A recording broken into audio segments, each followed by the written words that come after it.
What if our lifelong companion fear is not a foe but a teacher?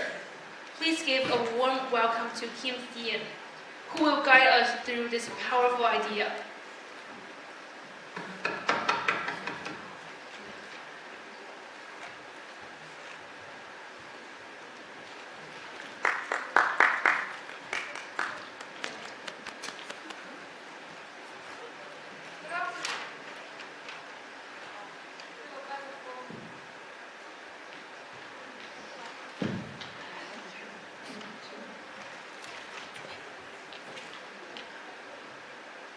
Good afternoon, everyone. I'm Siyen, and today I want to talk about one of the most universal experiences we all face. Death and life, seen through the lenses of physics, psychology, and philosophy. This is not just a scientific question or a philosophical puzzle. It is a deeply human concern that shapes how we live every single day. Have you ever thought, what if today is my last day? I have, and I believe many of us have. Because one of the deepest fears humans carry isn't the fear of failure, loneliness, or even losing what we love. It's the fear of death, the ultimate unknown. I first felt this fear when I was 14.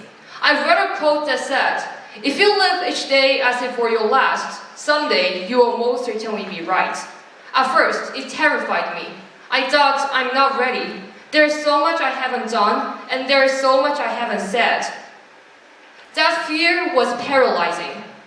I imagined all the mistakes that I might make, and all the moments I might waste, all the people I might live without telling them how I felt. But slowly, I find out something surprising. The fear of death doesn't only take, it can also give. To begin with, let us talk about the perspective in physics. Energy cannot be destroyed, only transformed. The atoms that makes up your body, calcium in your bones, and iron in your blood, were born in exploding stars billions of years ago. So you are quite literally made of stardust. When you die, your matter returns to the earth. They nourish soil, water, and air. You may become part of a tree, a river, or even another living being. In this sense, death is not the end. It is a transformation. Now, let us consider consciousness and psychology. In consciousness too, they have long discovered this. Like researcher Robert Penrose, he once said that consciousness maybe exists on a quantum level, potentially surviving from bodily death. We don't know for sure, but we also don't know that it isn't. And psychologists, some call this the terror management theory. It shows that the fear of death drives much of our behavior. Our belief, our attachment, and social connections act as buffer.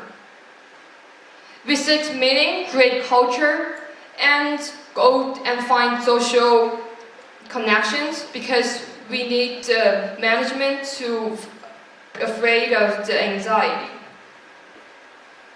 In positive psychology, too, they have long discovered this.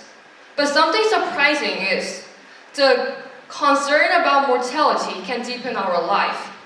It makes us know about gratitude, it increases gratitude, empathy, and satisfaction in life.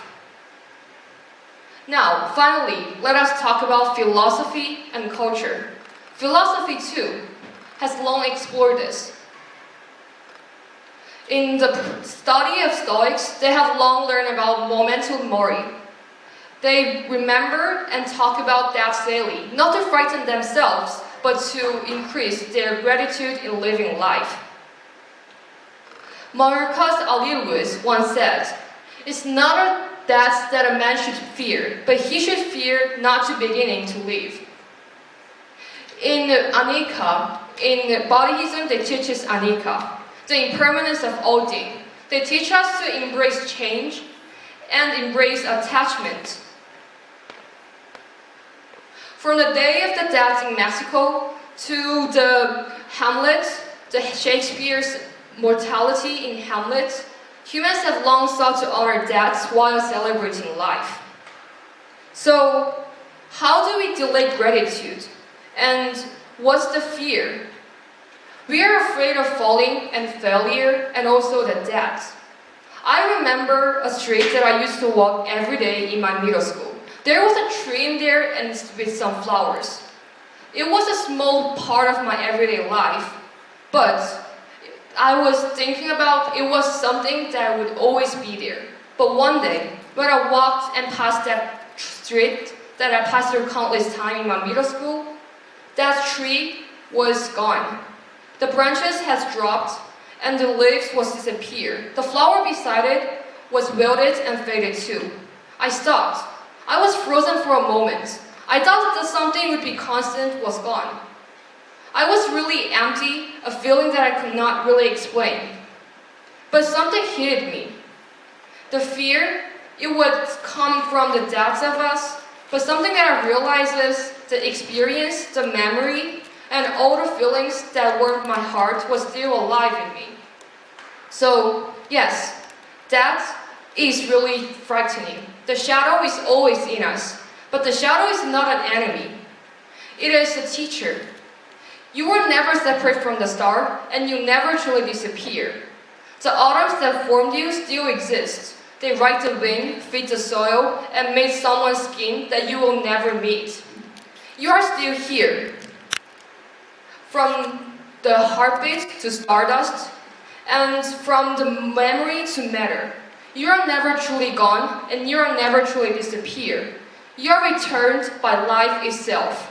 So if the next time the fear whispers, you are not ready, you are not gone, you are gone, you are not ready, and you are end of this, remember, this is not the end.